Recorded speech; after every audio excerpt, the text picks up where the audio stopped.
maxcharge.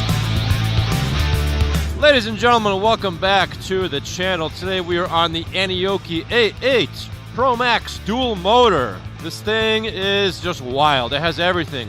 2 giant motors, tons of power, 60 amp hour, 52 volt battery, giant brakes, and we're on our way to a little off-road testing site and see how it does. But right now we're headed over there, and as you can see, we're just killing it. 36 miles an hour. Here's a little bit of a hill that we have to go up to. Let's see where we end up going up this hill. Most bikes that I take on this trail really slow down to a crawl, and this one's still cruising. Pretty good speed. If I pedal, we can get a little bit more. All right, we are here. All right, so we'll see how this bike does on this trail. Right now, we're on gravel, which is a lower traction environment. We're going to go ahead and switch it to rear motor only, because I don't need all that much power on a flat area that's covered in gravel. Bring the gearing down a bit. And this bike does turn into a tamed beast with that single motor only, lower speed. I actually adjusted my pedal assist level, so level 2 only gives me about 10 miles an hour. Level 1 gives me 5, level 3 gives me 15. And I think that's perfect for a trail like this that does have some pedestrians on it.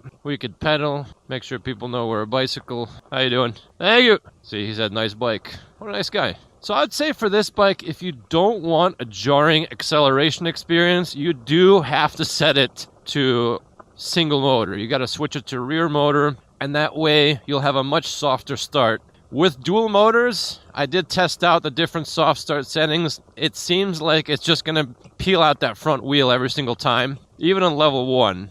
So just keep that in mind. But the suspension makes this very comfortable. Dual suspension in the back. Front air fork isn't really working right now, but I do know that if we did hit a bump, it would do just fine. The air fork upgrade on this bike is fantastic. According to Aniioki, if you use my link in the description below, you do get that air fork upgrade for free along with the rear basket. So feel free to check out this bike in the description below. Using that link will help this channel at no extra cost to you. And it's going to help pay for mods on this bike. So if you guys want to see some cool mods on this bike and you want to buy this bike, feel free to use that link.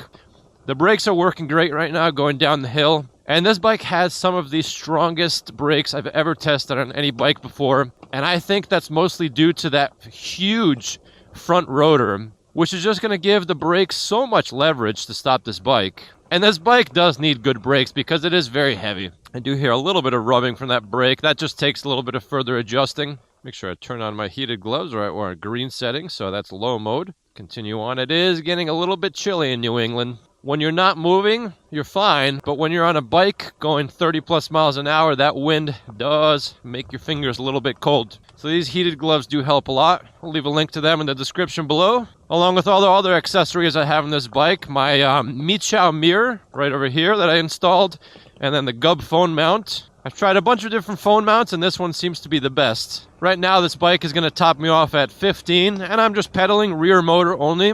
Nice and quiet. Going up this hill. This is probably going to be the most off-roading you want to do on a bike like this. It's not really designed for jumps and drops. Definitely not a single-track mountain bike trail. It's just too big, too cumbersome, too heavy.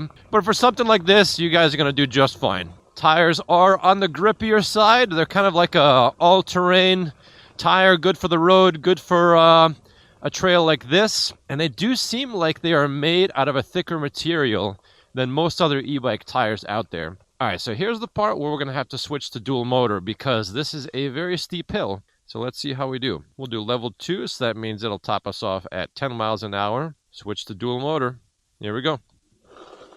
Peeling out. Yeah, let's switch it to level 3. Might want, no, level 3 is a little too much. I do feel that front tire wanted to lose traction. This is gravel covered with leaves, so it is on the slippery side.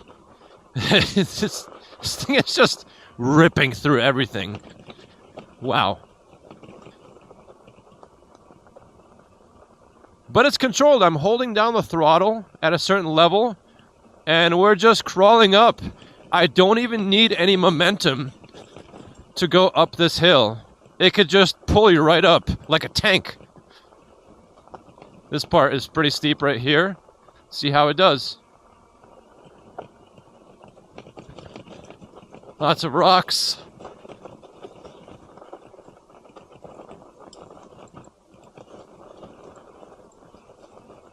Hello. Yeah. No sweat. Going up this steeper hill right here, single motor.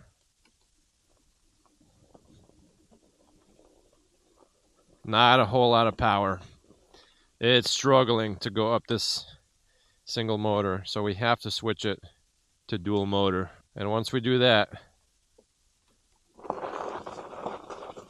a lot of wheel spin, but we make it up just fine. Look at that. Yeah, so once I switch it back to rear motor only, this thing turns into a fairly tame e-bike. Although based on what it looks like, it doesn't look like a bicycle at all. It looks like a motorcycle moped style of bike, even though it does have pedals. I've gotten yelled at twice now today of if I'm allowed to have this on a trail or on a field.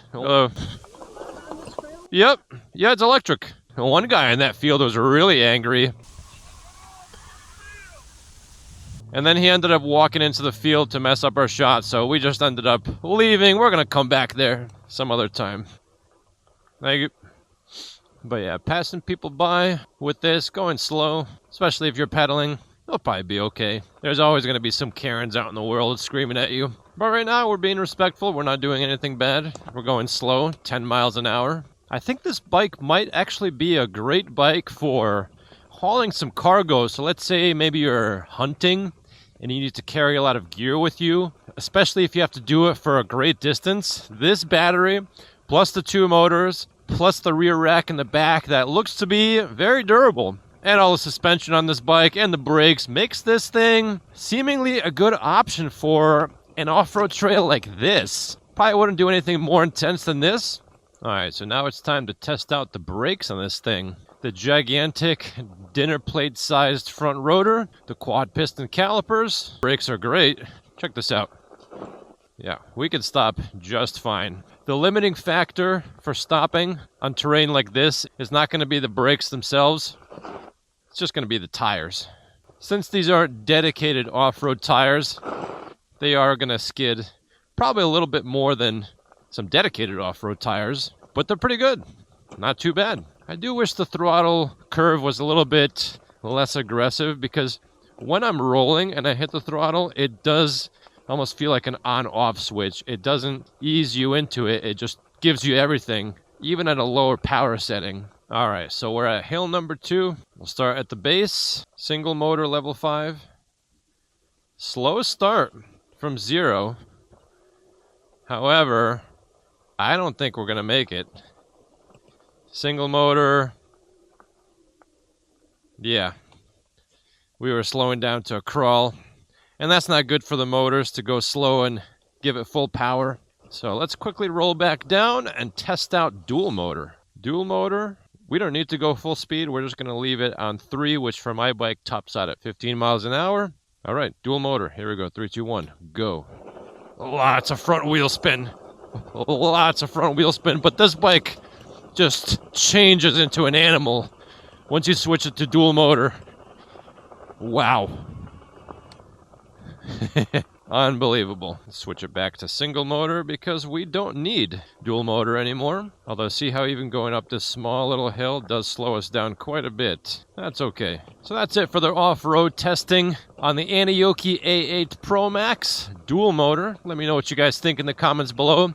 And if you do want to check this bike out, I will leave a link in the description below, along with any other discount codes. Using that link in my code will save you $50, and it might even give you some free accessories on this bike, because I know they're always putting this bike on sale, and sometimes they bundle it with free accessories. And Aniioki did tell me that if you guys use my link in the description below, you will get the free air fork upgrade along with a free basket. So if you guys are interested in this bike, feel free to check that link out. We're gonna head on back.